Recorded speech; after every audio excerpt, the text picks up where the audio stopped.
활발하게 100살까지 건강업, 울산업. 안녕하세요, 박성은입니다.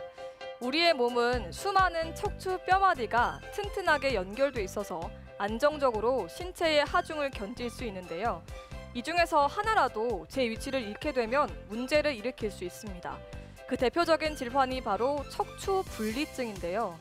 보통 척추 질환을 척추가 퇴화하면서 발생한다고 생각하기 쉽지만 최근 들어서는 10대부터 30대까지 다양한 연령층에서 이 척추 질환이 나타나면서 주의가 필요하다고 합니다. 건강업 울산업, 오늘은 이 척추 분리증에 대해서 자세히 알아보겠습니다. 권무혁 전문의와 함께합니다.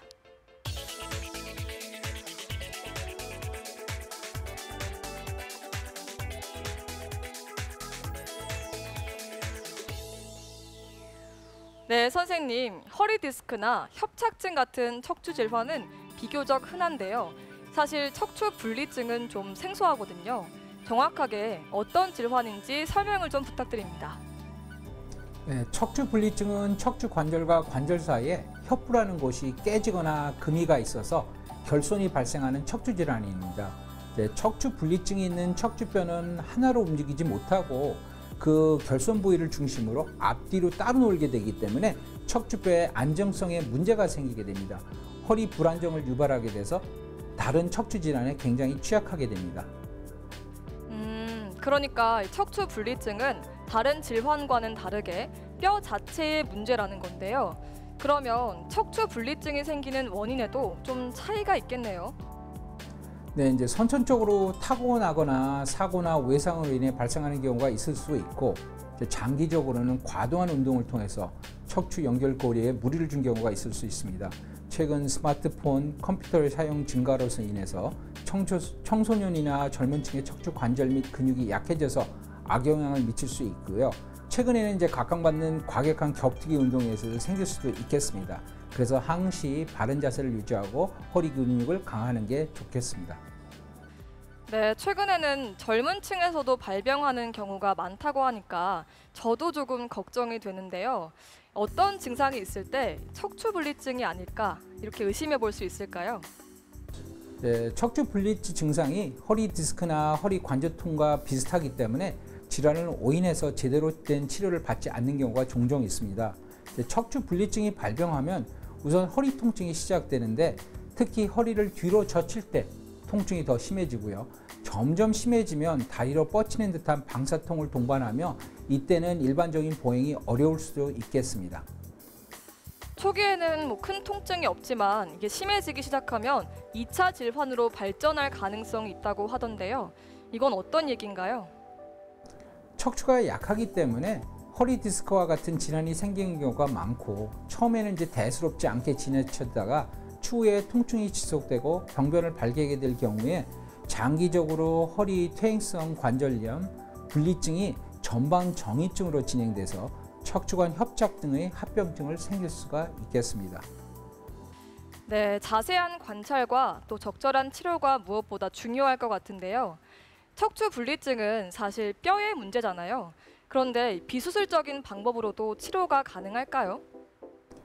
증상이 심하지 않은 경우에는 이제 약물 치료, 물리 치료, 보조기 치료 등을 해서 증상을 완화시키는 여러 가지 보존적인 치료를 할 수 있겠습니다. 시술에는 보편적으로 신경 박리술, 신경 성형술, 고주파수의 감압 수술이 있겠고, 비수술적 요법으로는 프롤로 요법, 핌스, 신경 차단술, 주사 요법을 시행해 볼 수가 있겠습니다. 그러나 이러한 치료는 완화 요법이지 완치 요법은 아니거든요. 즉 이런 완화 요법을 통해서 통증을 완화한 후에 지속적인 관리, 운동이 필요합니다. 네, 심각한 상황이라면 당연히 수술을 좀 고려해 봐야 될 것 같은데요. 이런 건 어떤 경우에 해당하는 건가요? 간혹 요통이 너무 심해져서 아니면 요통이 너무 자주 발생하는 경우에는 마비가 진행되는 경우에는 수술적 방법을 생각해 볼 수가 있겠는데요. 이런 경우에는 이제 척추 분리증의 원인인 척추뼈의 결손으로 인해서 결손 부위의 뼈를 직접 연결하는 전방 요추체 골 유압술 등의 수술이 시행됩니다. 디스크가 건강하다면 골절 부위에 연결 수술을 시행하고, 만약에 디스크가 이미 상한 경우라면 골 결손 부위를 직접 연결하는 대신 디스크를 완전히 제거한 후에 분리증이 있는 척추뼈를 아래 척추뼈와 유압시켜서 척추뼈를 안정화시키는 수술을 하게 됩니다. 네, 그럼 마지막으로 척추 분리증을 예방할 수 있는 방법이 있다면 어떤 것들이 있는지 알려주시죠. 척추 분리증에서 가장 기본적이고 중요한 치료는 이제 허리 근육 강화 운동. 허리 근육 강화 운동에는 이제 허리 근육 강화 체조, 수영, 등산, 걷기 등이 있겠습니다.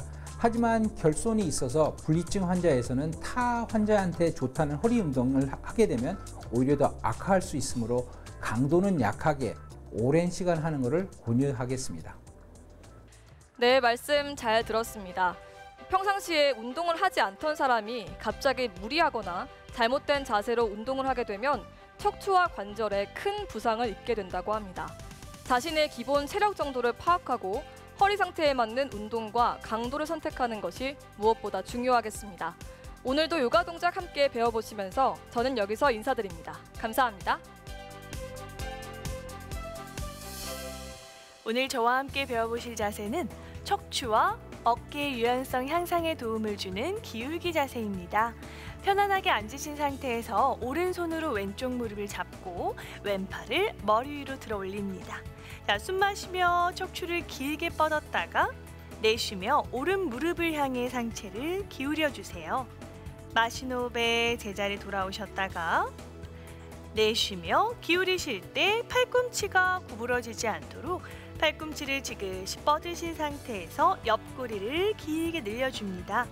자, 기울이셨을 때 엉덩이가 바닥에서 들리지 않도록 양쪽 엉덩이를 바닥에 지그시 누르신 상태에서 기울여주세요. 천천히 10번 반복하셨다가 반대쪽도 같은 방법으로 반복해줍니다.